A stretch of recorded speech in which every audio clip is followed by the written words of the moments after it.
हमारे चैनल से जुड़ने के लिए YouTube पर हिबा नेटवर्क सब्सक्राइब करें। उन्हें अमल हुजूर के निकाह में कितनी बीवियां थी बताओ? हुजूर कहाँ पैदा हुए? कोई बोलत नहीं। एक जगह पूछा तो एक साहब उठे कहें अजमेर शरीफ में, तो हम कहे कि अजमेरा याद है शरीफ का। यही नहीं याद है कि नबी पैदा कहाँ हुआ।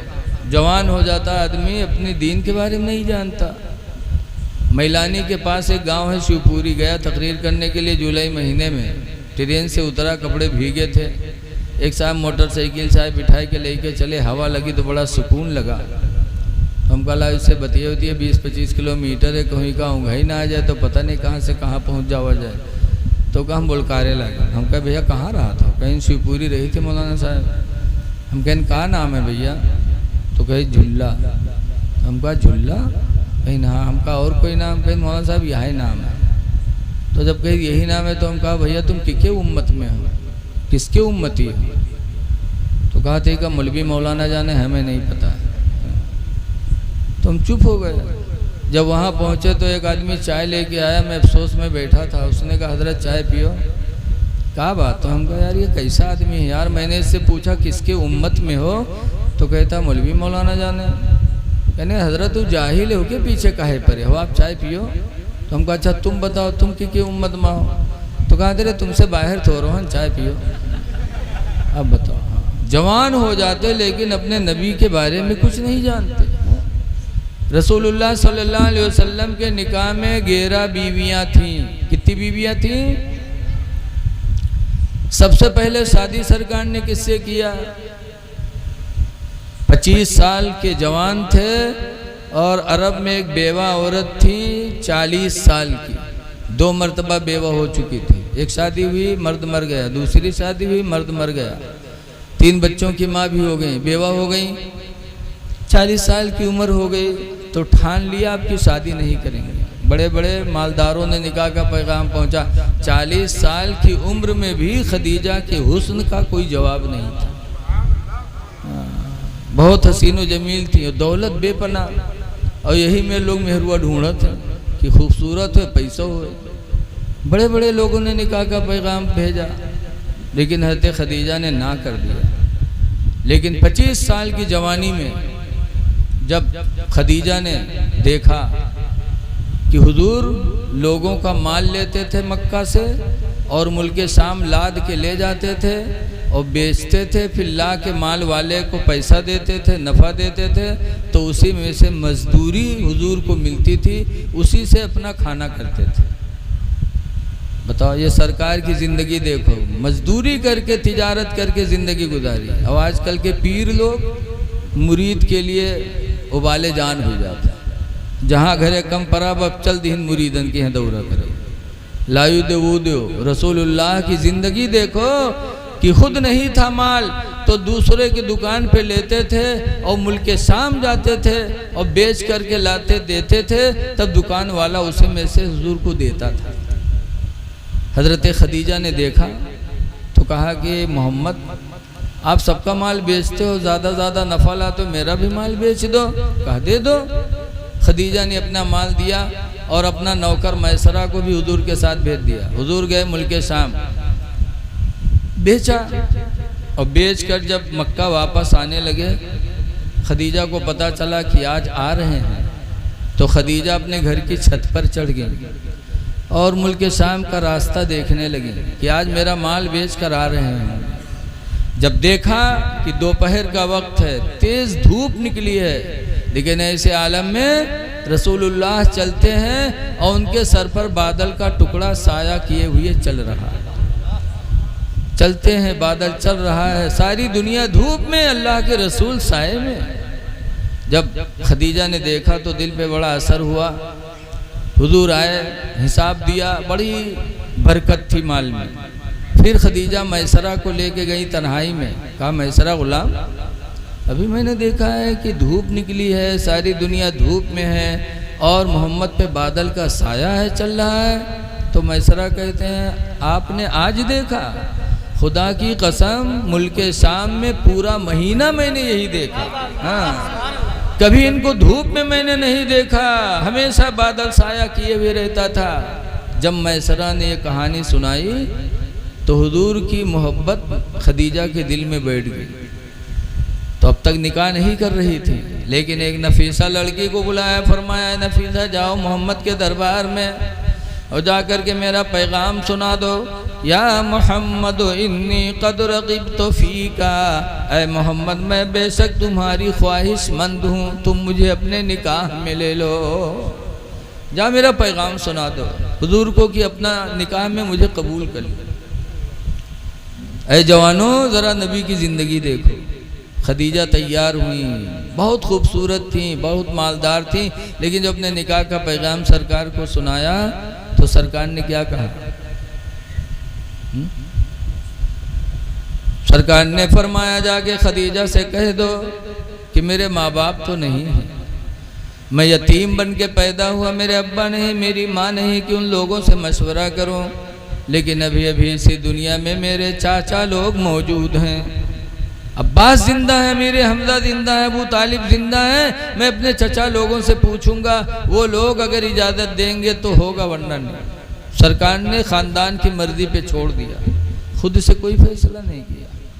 आवाज़ के नौजवान जहाँ कोनो बिटिया तनी मुस्कियाए के बतियान भले के भाग गा दिल्ली, बम्बई भाग गा, बप्पा यहाँ तूरे जाते थाना में यहाँ, हाँ। घर कुड़ुक्की हो रहा है, खानदान बर्बाद हो रहा है। ऐ नौजवानों, कोई लड़की अगर निकाह के लिए तैयार हो तो खुद से फैसला ना करो, माँ बाप की मर्जी पर छोड़ दो। रसूलुल्लाह की सुन्नत का सवाब भी पाओगे, और माँ बाप की मर्जी से जब निकाह होगा तो अल्लाह उस मर्जी में, उस निकाह में तुम्हें खैर व बरकत अता करेगा, और वो निकाह तुम्हारे लिए सुकून का जरिया बन जाएगा। नबी ने खुद से निकाह नहीं किया, अपने ख़ानदान पर छोड़ा। तो खदीजा के बारे में अबू तालिब खड़े हुए कहा, सुनो, पूरे अरब में मेरे भतीजे का कोई जवाब नहीं और खदीजा का भी कोई जवाब नहीं है, ये रिश्ता मैं पसंद करता हूँ। अबू तालिब ने हुजूर का निकाह पढ़ाया, महर अपनी तरफ से दिया और खदीजा रुखसत होकर हुजूर के निकाह में चली गई। क्या सुकून दिया खदीजा ने। घर की मर्जी से शादी हुई तो सुकून का जरिया कितनी बनी। हुजूर जाते थे गारे हिरा में इबादत करते थे, 15 साल तक गारे हिरा में इबादत किया। हज़रत खदीजा खाना पानी वहीं पहुँचाया की, और जब 15 साल के बाद कुरान नाजिल हुआ, इक़रा बिस्मि रब्बिकल्लज़ी खलक़, जब पहली दफ़ा कुरान नाजिल हुआ तो सरकार को घबराहट हुई, घर में आए और कहा ज़म्मिलूनी ज़म्मिलूनी, ऐ खदीजा मुझे चादर ओढ़ाओ, मुझे चादर ओढ़ाओ, लक़द ख़शीतु अला नफ़्सी, मुझे अपनी जान का डर लग रहा है। जब खदीजा से कहा चादर ओढ़ाओ, मुझे डर लगता है, तो खदीजा ने क्या जवाब दिया था? आजकल के मेहरुए हुए थे तो कहती और बेर बेर हुआ जाओ, और जाओ रोजे रोज हुआ। लेकिन खदीजा क्या कहती है? बुखारी की हदीस में है कि जब सरकार को घबराहट में देखा तो खदीजा सुकून की बोलियां बोली। क्या बोली? बुखारी की हदीस में खदीजा ने कहा था, कल्ला वल्लाहि ला युख़ज़िकल्लाहु अबदा, हरगिज़ नहीं, अल्लाह आपको कभी रुसवा नहीं करेगा। आप घबराओ नहीं, अल्लाह आपको कभी रुसवा नहीं करेगा। क्यों? इन्नका लतसिलुर रहमा, इसलिए कि तुम लोगों पर रहम करते हो।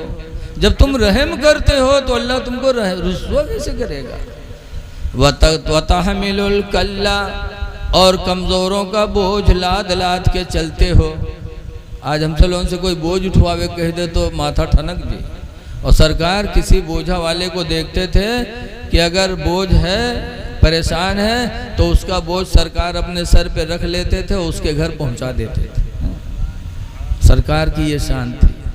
फिर फरमाती है वतक्सिबुल मादूमा, और तुम गरीबों, बेवाओं और यतीमों को कमा कमा के खिलाते हो। जब तुम्हारे अंदर ये सिला रहमी है तो अल्लाह आपको कभी रुसवा नहीं करेगा। वतक़रिद दईफ़ा, और मेहमानों की तुम इज्जत करते हो। वतईनु अला नवाइबिल हक़, और हक़ पर तुम दूसरों की मदद करते रहते हो। जब आपका काम इतना अच्छा है तो अल्लाह ताला आपको कभी रुसवा नहीं करेगा। 15 साल तक खाना खिलाए ले जाके, और जब घबराहट में देखा तो सुकून की बोलियां बोल रही। क्यों? शादी हुई थी खानदान की मर्जी से। और आज हम लोग अपने मर्जी से शादी करी थे तो क्या होता। मेरे वही सुबह उठिए तो कहीं हैं बासी वासी खाए लो, आज हमारे पेट पिराते बनाए न पी खाए लिन बिचरो बासी चले गए, गन्ना काटा थे, धान काटा था, और बाद में यहाँ अपना का ताज़ा खाना बनाई है तो खई हैं तो के मोहल्लम घूम घूम पंचायत करी है, हंसी हैं खेली हैं। और जब शाम हुई जनिए कि हमरे आदमी के आवे के टेम होगा है, बस मुँह कुप्पा तना फुलाए घर में बैठ गए। अब उस शाम के जब निरहा तरसा लौटी काम कह के तो अब्बा अम्मा न देखे, बोलो नहीं, अब्बा अम्मा को नहीं देखेगा, ना भाई बहन को पूछेगा, ना बिटिया लड़का, कोई मतलब नहीं थे। आवत फौरन पूछे गुड़वा कम्मी कहाँ होगी, कहाँ है गुड़वा कम्मी, लागत है कयामत आई जाते बगैर रुके। और नहीं ढूंढे पहन तो घर में घुसे हुआ गए तो ढूंढे पैबो कि हिंते हो को पता ना है।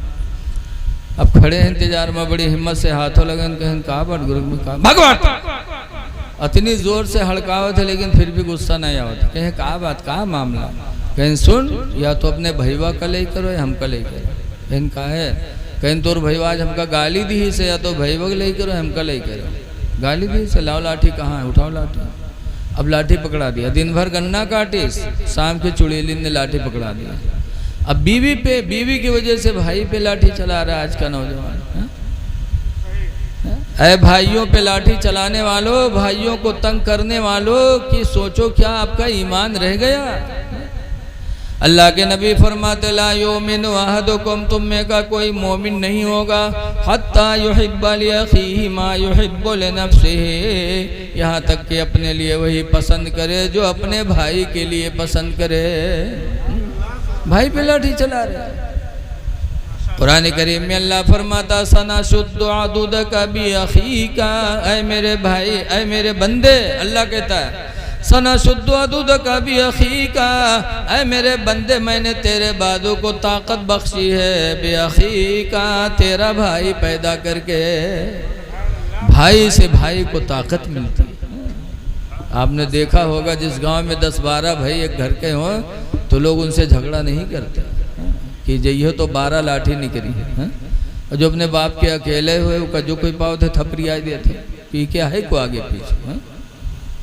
हमारे वहाँ रुपैडिया गांव बॉर्डर पर एक गांव है रंजीतवा, हुए कबड़िया बिरादरी मुल्ला जी हो गया 18 लड़का, तो प्रधानी वही करत है, कोई खड़े नहीं होते डरकल मारे कि न जाए सामने ने 18 लाठी आई के लंग। तो भाई को भाई से ताकत मिलती है, लिहाजा बीवी की वजह से भाई पर लाठियां न चलाओ। बीवी का भी एहसान है, बीवी का भी हक अदा करो। रसूलुल्लाह सल्लल्लाहु अलैहि वसल्लम की 11 बीवी है, लेकिन लड़के किससे पैदा हुए, बच्चे बच्चियां पैदा हुए तो सिर्फ एक बीवी से। वो कौन है? हजरत खदीजा रदियल्लाहु अन्हा, जिनसे पहली शादी। बाकी 10 बीवियों से कोई बच्चे नहीं हुए, न बच्ची न बच्चा, खदीजा से हुए। इसीलिए खदीजा का जब इंतकाल हो गया और हजरत आयशा के बिस्तर पे सरकार लेटे, अब आयशा जवान थी, जब आयशा के बिस्तर पे सरकार आराम के लिए लेटते, करवट बदलते तो खदीजा की याद करते, हाय मेरी खदीजा। 25 साल तक सरकार के निकाह में रही, 65 साल की उम्र में खदीजा का इंतकाल हुआ, बूढ़ी होकर। लेकिन जब खदीजा का इंतकाल हुआ, अपनी बीवी आयशा के बिस्तर पे सरकार आराम के लिए लेटे, करवट बदले तो कहते हाय मेरी खदीजा, इधर करवट बदले तो हाय मेरी खदीजा। हज़रत आयशा चिढ़ गई, कहती है अल्लाह के रसूल अजीब मामला है, मैं जवान होकर आपके बिस्तर पे हूँ और आप बुढ़िया खदीजा की याद करते हो, जब देखो तो हाय खदीजा हाय खदीजा। तो सरकार ने फरमाया आयशा मैं खदीजा को कभी भुला नहीं सकता, इसलिए कि जब पूरी दुनिया ने मुझे झुठलाया तो सबसे पहले मेरे ऊपर ईमान लाने वाली खदीजा निकली है। सुभान अल्लाह। जब पूरी दुनिया ने मुझे तकलीफ पहुंचाई, मेरी दुश्मन बनी, तो खदीजा ने सबसे पहले अपनी दौलत मेरे ऊपर निछावर कर दी। और ऐसा सुनो, मैं खदीजा को भुला नहीं सकता, इसलिए कि खदीजा के पेट से अल्लाह ताला ने मुझे औलादें अता फरमाई हैं। औलाद मुझे मिली तो खदीजा के पेट से मिली, इसलिए खदीजा का मेरे ऊपर एहसान है, मैं खदीजा को भुला नहीं पाऊंगा। पता चला मेरे नबी की ज़िंदगी से ये मसला भी मिला कि जिस बीवी से बच्चे पैदा हो जाएं तो शौहर को बीवी का एहसान मानना चाहिए कि इसके वजह से अल्लाह ने हमें औलाद अता फरमाई। नबी ने एहसान माना है तो आप भी मानो, वरना अगर बीवी न हो तो ये गुडुआ पपुआ कहाँ से पेते, कहूँ रहा को ना मार्केट खरीद लेते। अल्लाह ने साहिब औलाद बनाया तो बीवी की वजह से बनाया, लिहाजा इनका एहसान मानो। अगर ये कुछ कमकली की वजह से कुछ कह दें तो सब्र करो, इनकी बातों पे न जाओ। अल्लाह ने इनको कमकल बनाया, कमकली की बुनियाद पर कुछ न कुछ ये बकती रहेंगी, बकती रहेंगी, इनकी आदत में शामिल है। जिंदगी भर इनके साथ सुने सुलूक करो, कहूँ चूक गयो तो सब माटी, बोलो है सर कि नहीं। हुजूर ने फरमाया हदीस पाक में, नबी सईदिन खुदरी काला खरज रसूलुल्लाह सल्लल्लाहु अलैहि वसल्लम फी अदहा व फतरिन इलल मुसल्ला। अबू सईद खुदरी कहते हैं कि हुजूर ईद या बकरा ईद के दिन ईदगाह गए, फमर्रा अलन निसा, तो औरतों के पास से सरकार गुजरे, फ़क़ाला या माशरन निसा, तो फरमाया ऐ औरतों तसद्दक़ना, तुम सब सदका किया करो। हुजूर के ज़माने में औरतें भी ईदगाह जाती थी। सरकार ने फरमाया तो तुम सदका किया करो, इन्नी रअयतुकुन्ना अक्सरा अहलिन्नार, इसलिए कि मैंने जहन्नम में तुम्हारी तादाद ज़्यादा देखी है, तुम जहन्नम में ज़्यादा हो, सदका किया करो। कुलना व बिमा या रसूल अल्लाह, औरतों ने कहा अल्लाह के रसूल ऐसा क्यों कि मर्द कम औरतें जहन्नम में ज़्यादा है, क्यों? तो सरकार ने फरमाया पहली वजह ये तकफुरुनल अशीरा, तुम शौहरों की नाशुक्री करती हो इसलिए तुम जहन्नम में जाओगी। शौहर की नाशुक्री, कम अकल है ना नाशुक्री, सारी चीज़ें इनकी पूरी करो, कहूँ चूक गयो तो सारे पर पानी, नाशुक्री होती है हमारी माँ बहन।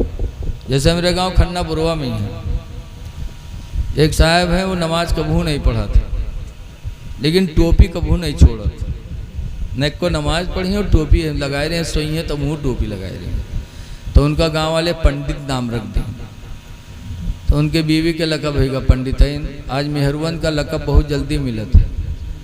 डॉक्टर से शादी हो गई तो डॉक्टरें चाहे को गोली न जाने थे, ऐसे हाफिज से शादी हो गई तो हाफिजैन, चाहे अलहम्द याद न हो। प्रधान से शादी हो गई तो प्रधानीन, लकब इनका फट से मिला था।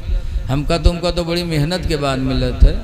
मौलाना के निकाम पहुँच गए तो मौलानीन, ऐसे वो पंडित तो पंडितैन। तो पंडित जी एक दी शहरवा मछली बिकाए छुट गए तो लिहिन पंडित जी, फिर बना जब पंडितैन खाए खातिर बोलें निकाल के रखें तो पंडित खाएं तो करुआन मछलियाँ। तो पंडित कहते हैं अरे साफ आप नहीं कह रहा है रे, करुआत का है रे।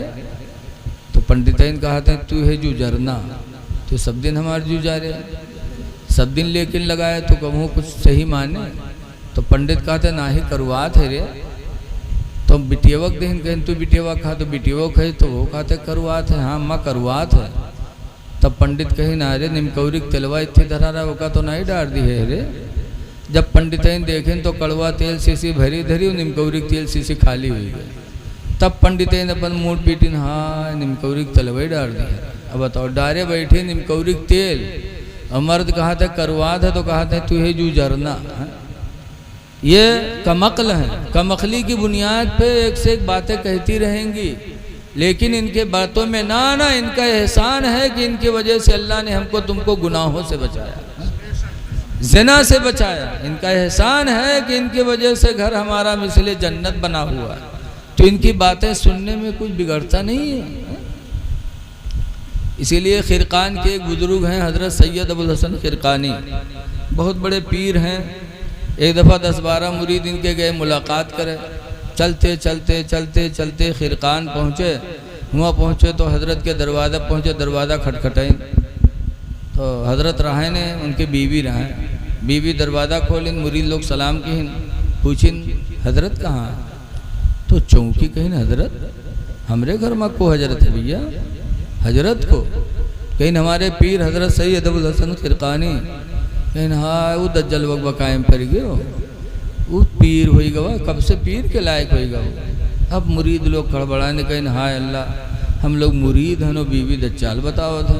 तो पूछिन कहाँ है, तो कहें जंगल लकड़ी ले गवा है बयावत हो। इतने में क्या देखते हैं कि हज़रत सैयद अबुल हसन ख़िरक़ानी शेर पर बैठे हैं, लकड़ियों का बोझ आगे रखे हैं और घर की तरफ आ रहे हैं, शेर पर बैठे। बीवी देखे तो घर में भाग था वह दुश्मनवा शेर बलाला आवाज। और मुरीद कहाँ चले जाए बेचारे, चुप्पे खड़े रहे। हजरत आए, शेर से नीचे उतरे, लकड़ियों का बोझ उतारा। शेर ने हजरत के पैरों को चूमा और जंगल में जाने की इजाज़त मांगी। हजरत ने इजाज़त दे दिया तो शेर दुम हिलाता हुआ जंगल चला गया। जब शेर चला गया तब मुरीदों ने कहा, हुजूर बात समझ में नहीं आ रही है कि आपका मर्तबा अल्लाह ने इतना ऊंचा बनाया कि शेर भी फर्मा बरदारी कर रहा है, शेर आपके पैरों को चूम रहा है और आपकी बीवी आपको दज्जाल मक्कार कहती है। तो हजरत ने फरमाया, सुनो, ये विलायत जो अल्लाह ने मुझे अता फरमाई कि शेर मेरा पाँव चूमे, ये मर्तबा जो खुदा ने मुझे दिया है उसी बीवी की बदतमीज़ी पर सब्र करने की वजह से, कि वो पढ़ी लिखी नहीं है, जाहिला है। मेरे माँ बाप ने निकाह कर दिया, जाहिलियत की वजह से बेतुकी बातें कहती रहती, मैं सब्र करता रहता हूँ तो अल्लाह ताला ने मुझे उसके बदले में विलायत अता फरमा दी। इसलिए लोगों, औरतों का एहसान मानो, नबी की ज़िंदगी से सबक मिलता है। एक बात और सुन लो, फिर मैं अपनी तकरीर ख़त्म करता हूँ। नबी की ज़िंदगी हमारे तुम्हारे लिए नमूने अमल। हुज़ूर सल्लल्लाहु अलैहि वसल्लम के अब्बा तो पैदा होने से पहले ही हुजूर के इंतकाल कर गए थे। उनकी माँ आमना, वो पैदा होने के बाद सरकार के 6 महीने के बाद इंतकाल कर गई, 6 साल की 6 महीना। और उनकी रज़ाई माँ हलीमा सादिया, जिन्होंने हुजूर को बचपन में दूध पिलाया था, वो जिंदा रही। यहाँ तक कि सरकार की उम्र तकरीबन 61 साल की हो गई। कितने साल की हो गई? अब बचपन में सरकार ने दूध पिया था, तो सरकार जब 61 बरस के हो गए तो हलीमा कितने साल की हो गई होंगी? तकरीबन 85-90, यानी 20-25 साल की तो रही ही होंगी जब सरकार ने दूध पिया उनका। इतनी उम्र हो गई, इतनी उम्र हो गई उनकी। लेकिन सुनो, मेरे नबी की ज़िंदगी देखो। 61 बरस की उम्र में हुजूर हुनैन की जंग लड़े और जंग हुनैन लड़के हुजूर वापस हुए। मक्का से 35 किलोमीटर पहले एक जगह है जईराना, आज वहाँ मस्जिद बनी है।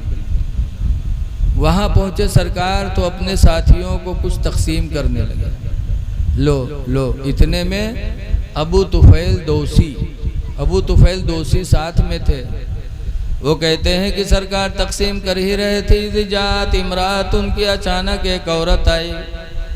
फ़क़ाम अलहा रसूलुल्लाह, तो सरकार उस औरत की ताज़ीम के लिए खड़े हो गए। वह बसत अलहा रिदाहो, रसूलुल्लाह ने अपनी चादर उनके लिए बिछा दिया। जब वो बैठ गई तो हुजूर खिलाने लगे, हलीमा खाने लगी। तो जो लोग नहीं पहचानते थे उनको ताज्जुब हुआ कि ये कौन है कि आई बुढ़िया, तो मेरे नबी ने ताज़ीम भी किया और अपनी चादर रहमत बिछा के बिठा भी लिया, ये बुढ़िया कौन है? तो जो लोग पहचानते थे उन लोगों ने कहा, हिया उम्मुहु अल्लती अर्दातुहु, ये रसूलुल्लाह की माँ हलीमा है जिन्होंने इनको बचपन में दूध पिलाया था। सुभान अल्लाह। आप मुसलमानों गौर करो कि हलीमा ने दूध पिलाया था सिर्फ, वो भी पैसा लेकर। लेकिन मेरे नबी ने अपनी रज़ाई माँ को देखा तो खड़े होकर ताज़ीम किया, चादर रहमत बिछा दिया बैठने के लिए, खिलाया भी मोहब्बत से। और आज हम अपनी सगी माँ की ताज़ीम नहीं कर पाते। नबी की ज़िंदगी नमूने अमल है। कब आएगी नमूने अमल के लिए? नबी ने रज़ाई माँ की ताज़ीम किया था। मुसलमानों, तुम अपनी सगी माँ की ताज़ीम नहीं करते, कितनी बदनसीबी की बात है। नबी ने अपनी रज़ाई माँ के लिए चादर रहमत बिछाई थी, आज हम सगी माँ का बिस्तरा नहीं बिछा पाते। गर्मी का टाइम है, देखा जाता है कभी बारिश आई कभी नहीं आई, तो माँ बाप का बिस्तरा अंदर बिछा हुआ घर में। गर्मी सख्त है। नौजवान कभी अपनी चारपाई आंगन में डालता, कभी छत पे जाता, लेकिन बूढ़े माँ बाप उसी गर्मी में पड़े तड़प रहे हैं। काश तुम अपने लिए जैसे करते हो अपनी माँ बाप का भी बिस्तरा लाके बाहर कर देते, कभी अंदर कर देते, तो नबी की सुन्नत का सवाब भी पाते और माँ की दुआएं भी निकलती हैं, बाप की दुआएं भी निकलती। ऐ लोगों, माँ बाप के साथ अच्छा सलूक करो, नबी की ज़िंदगी नमूने अमल। लेकिन आज देखा जाता है बीवी है भले के अलग हो जी, बढ़िया बढ़िया बनाई है खाई है, माँ बाप से कोई मतलब नहीं। तब जब उसके बाद जब अब्बा अम्मा के मामला आखिरी हुई, डॉक्टर जवाब दे दी, जब खाना न नागी अलग से, तब वहीं दूध पिया हुआ, तब वहीं दूध लेके मुँह में डरी। अरे बाप का दिल नहीं जला रहे हो? बाप का भी दिल जलता है कि जब मैं खाने के लायक था, मेरे गले में खाना जा रहा था, तब इसने कोई तवज्जो नहीं दिया। आज जब मेरे गले से खाना नहीं उतर रहा है तो दूध पिला रहा है। ऐ माँ बाप के साथ बसलूकी करने वालों, ज़रा सोच लो कि अल्लाह के घर क्या जवाब दोगे। माँ बाप की खिदमत करो। कितने ऐसे हैं जो माँ बाप से बोलेंगे नहीं, चले गए दिल्ली बम्बई, जब अब्बा मरे तब वहाँ से प्लेन से आओ था, मिट्टी पे प्लेन से आओ था, लागत ही नहीं है तो बक्सन न जी। अरे दुनिया को दिखाने के लिए। ऐ लोगों, माँ बाप को राज़ी करो। अल्लाह के रसूल सल्लल्लाहु अलैहि वसल्लम से पूछा गया था, अल्लाह के रसूल अब्बा अम्मा हैं क्या? तो सरकार ने फरमाया था, हुमा जन्नतु का व हुमा नारू का, वो दोनों तुम्हारे लिए जन्नत भी हैं, वो दोनों तुम्हारे लिए जहन्नम भी। अगर राज़ी हो गए तो जन्नती हो गए, नाराज़ हो गए तो जहन्नमी हो गए। आला हजरत जहाँ से मुरीद हैं वो है मारहरा, मारहरा शरीफ से आला हजरत मुरीद हैं। वहाँ के सज्जादा नशीन इस वक्त हैं हुजूर सैयद नजीब हैदर हसन मियाँ। मैं उर्स कासमी में गया, लाखों की भीड़ होती है, तो हजरत नजीब मियाँ खड़े होके कहते हैं, मुरीदो तुम इसलिए आए हो मुरी पीर के यहाँ कि हमारा पीर तुमको बख्शवा लेगा। लेकिन सुनो है मुरीदो, कहते हैं खुदा की कसम, जब तक तुम्हारे माँ बाप तुमसे राज़ी नहीं होंगे, तुम्हारा पीर तुम्हारे काम नहीं आ सकता। इसलिए अगर माँ बाप को राज़ी रखना है, राज़ी हैं तो खुदा भी राज़ी, रसूल भी राज़ी, पीर भी राज़ी, और माँ बाप नाराज़ तो सब नाराज़। इसलिए दुआ करो कि अल्लाह हुजूर की उसवे हसना पर अमल की तौफीक अता फरमाए। एक ज़रूरी बात कह के देखो, सबसे अहम चीज़ है रिज़्क़ हलाल, हलाल रोज़ी। इसीलिए हुजूर ने फरमाया था, एक दफ़ा कानपुर गया था तकरीर करने जलसे दस्तार बंदी में, तो जैसे खुतबा पढ़ें दरूद पढ़वावा, तैसे एक पत्रकार खड़े हो गए कि मौलाना पहले एक सवाल के जवाब दो फिर तकरीर करो। तो हमको बताओ, घबराने तो ज़रूर कि अल्लाह जाने का पूछ ले। आजकल बहुत से देहात में पुड़िया रखे रहा था, बहुत से पूछा है मौलाना साहब ये बताओ कि आदम अलैहिस्सलाम के निकाह को पढ़ावा रहा है, अब बताओ कहाँ रजिस्टर ढूंढा जाए। बहुत से कहीं इब्राहिम अलैहिस्सलाम मीना मैया जब इस्माइल की कुर्बानी कहना है तो दुम्बा आवा रहा है, कुर्बान हो रहा है, तो कहीं गोश्त को खावा रहा है। अब कहाँ मिले बताओ? ये मेरे सवाल करी हूँ के बाद ना बताए पा, तो कहीं देखो मौलाना बड़ी तकरीर करता रहा है, क्या सवाल में चुप कह दिया। तो डर लगता था, तो उसने भी कहा मौलाना एक सवाल है उसका जवाब दो फिर तकरीर करो। हमने कहा बताओ भैया। तो उसने कहा कि मौलाना साहब ये बताओ, आज से 30-40 साल पहले जलसे बहुत कम होते थे, यक्का दुक्का कहीं, मदरसे भी बहुत कम थे, मौलाना मौलवी भी बहुत कम थे, तब बुराइयाँ बहुत कम थी, बुराइयाँ ना के बराबर थी। और अब मदरसे भी बढ़ गए, मौलाना भी बढ़ गए, जलसे भी खूब होते हैं, और बुराइयाँ घटने के बजाय बढ़ती जा रही हैं। इसकी वजह बता दो फिर तकरीर करो। तो हमने कहा इसकी वजह तो मेरे नबी ने 1400 साल पहले ही बताया था। मेरे नबी ने कुछ छोड़ा नहीं है, मेरे नबी गैबदां थे, गैब जानने वाले पैगंबर ने सब कुछ बताया था। हदीस पाक में अनसिन काला काला रसूलुल्लाह, हज़रत अनस से रवायत है, फरमाते अल्लाह के रसूल ने इरशाद फरमाया, याती अलन्नास ज़मानुन, लोगों पर एक ज़माना ऐसा आएगा, ला युबालिल मरो, इंसान सोचेगा नहीं, मा अख़ज़ मिन्हु, जिस चीज़ को हाथ में लेगा, अमिनल हलाल अमिनल हराम, सोचेगा नहीं कि ये हराम है कि हलाल है। जब हराम और हलाल का फ़र्क ख़त्म हो जाएगा तो लोगों के दिलों से नूर ईमान चला जाएगा, खौफ खुदा चला जाएगा, अज़ान होती रहेगी, मस्जिदें सूनी पड़ी रहेंगी। इसलिए लोगों हराम और हलाल का फ़र्क रखो, अल्लाह फरमाता है इन्नमल खम्र वल मैसिर रिज